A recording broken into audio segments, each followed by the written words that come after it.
Welcome back to Pokemon episode summaries. Today, I'll be doing episode 167, Hassle in the Castle. Now, this episode also didn't have many pictures on Cerebi, so I kind of had to make do with finding a few here. But let's begin. Ash and the gang are walking through a forest as usual when it suddenly starts to heavily rain. So, Ash and the gang go looking for shelter, and Pikachu thankfully spots a castle not too far away. Now, this castle looked extremely suspicious, just being out here in the middle of nowhere, and as soon as they entered, it was immediately even more suspicious as they could hear cries of pain throughout the building. They hurriedly rushed to the source of the sound, with Brock believing that this place could be a fucking torture chamber, and there could be people getting tortured, so they had to save them. They then come across a door to the next room, and when they open it, they find several Pokemon giving medical care to a whole bunch of humans, which explained all the screaming, as a lot of the Pokemon were probably accidentally causing the humans quite a bit of pain. Thankfully, though, there appeared to at least be one human doctor in the building, as she immediately ran up to Ash and the gang, assuming that they were patients, and introducing herself as Dr. Anna. Ash immediately clarifies that they were not patients, likely not wanting to take the risk of having to be operated on by a Pokemon.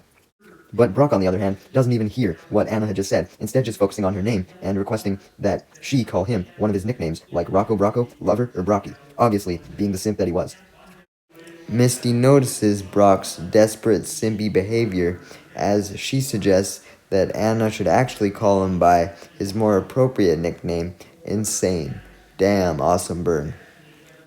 Before Misty can do her usual dragging away, though, Dr. Anna's assistant nurse comes up and informs her that it was time for them to do something called the Zubat scan, also revealing her name to Ash and the gang in the process, being Keiko.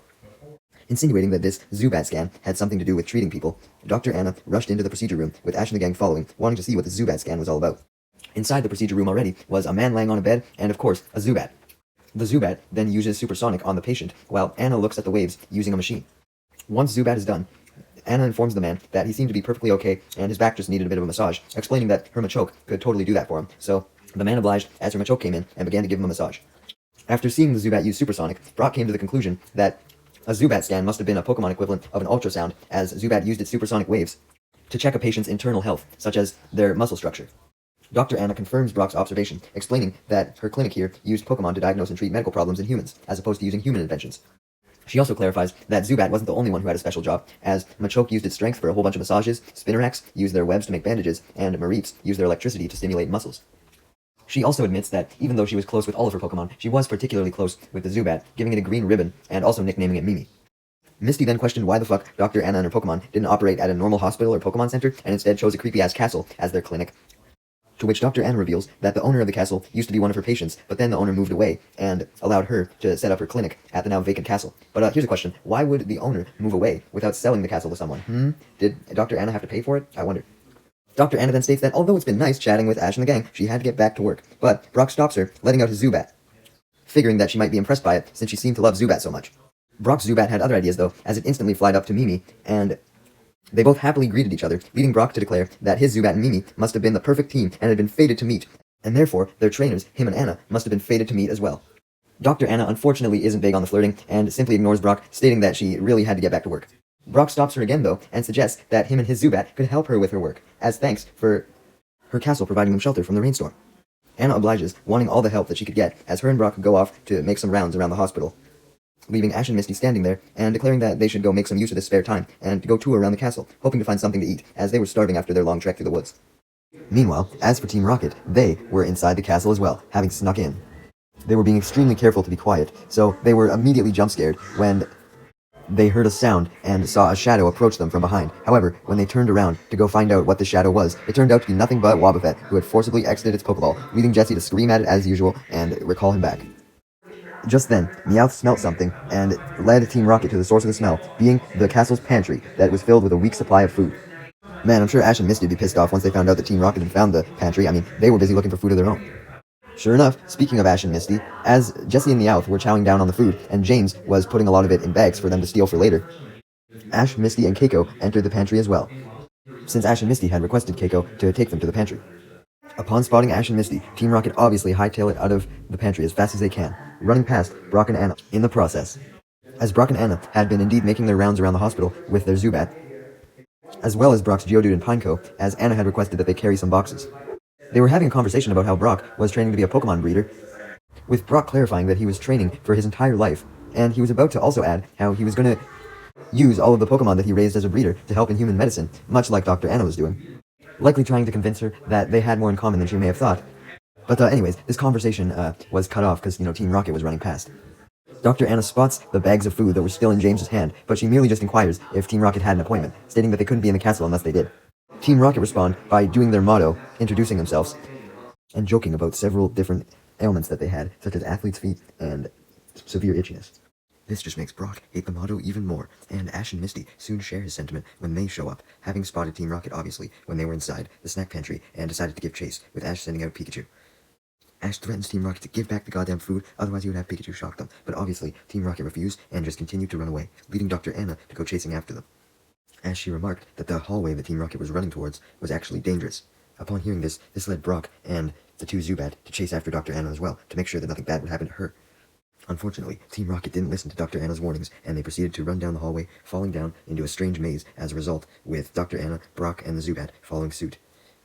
Immediately after they all land down in the maze, Dr. Anna spots a light switch and turns it on, which brightens up the place and reveals that there was no discernible way to climb back up to the top, which Dr. Anna likely already knew if she knew about the dangers of this place. It was more so Brock and Team Rocket that were surprised.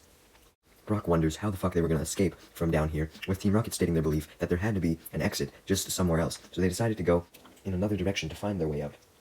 When Dr. Anna questions what Team Rocket was doing, with them restating their intention to escape the maze on their own, Dr. Anna warns them that that would be very fucking stupid, and Team Rocket don't care. They continue walking on anyways, but Dr. Anna's warnings proved to be correct, as they ended up running straight into a wall, which had suddenly materialized from nowhere, now blocking a doorway that Team Rocket had spotted, leading Dr. Anna to remark that you never knew what to expect in this maze, indicating that random-ass obstacles may just be able to appear everywhere. Brock realized that, with Anna apparently knowing so much about this goddamn maze, maybe she did know if there was in fact a way out. I mean, she must have known that there was a way out if she willingly decided to follow Team Rocket into the maze. And it turned out that she did, as she proceeded to pull out her laptop and ordered her Zubat to use Supersonic. The energy from the supersonic waves interacted with the laptop and actually managed to bring up a part of a map of the way out of the area. Upon noticing that the map wasn't complete, Brock decided to have his Zubat try and use Supersonic to complete it, and fortunately, his Zubat was able to, meaning that they now had a map out of the maze. Yay! Wasting no more time, Brock, Anna, and their Zubat proceed to follow the map, with Team Rocket trailing behind. Likely a shame that they had to work with Brock and Anna, but they just wanted to get out of the goddamn place. Meanwhile, back up in the castle, Ash and Misty were panicking after seeing what had happened to Brock, leading Keiko to pull out a map of the maze and inform them that there was an exit. It was just extremely far away in a secluded spot in the middle of the forest, so that was where the maze would lead them, if they followed the correct path. Meanwhile, back with Brock, Dr. Anna, and Team Rocket, they were having trouble finding the correct path, as they had stumbled upon a fork in the path, with apparently both ways leading to traps, according to the map.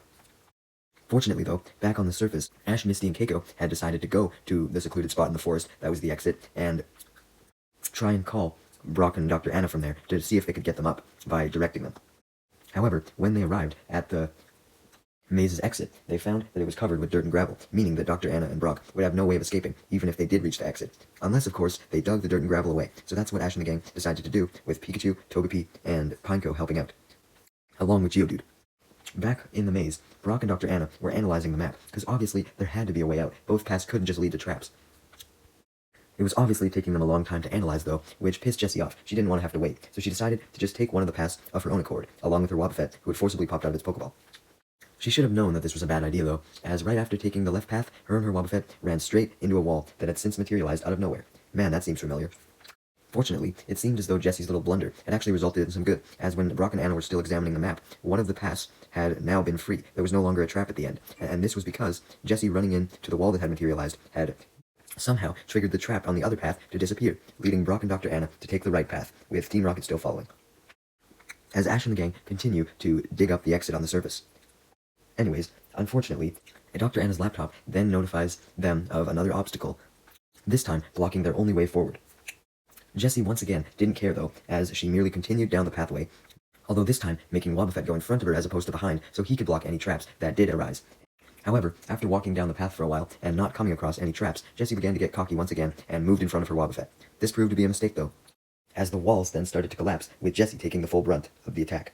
Upon seeing this, Dr. Anna comes to the correct conclusion that all of the traps were caused by someone walking a certain distance on the floor. That's why they suddenly materialized.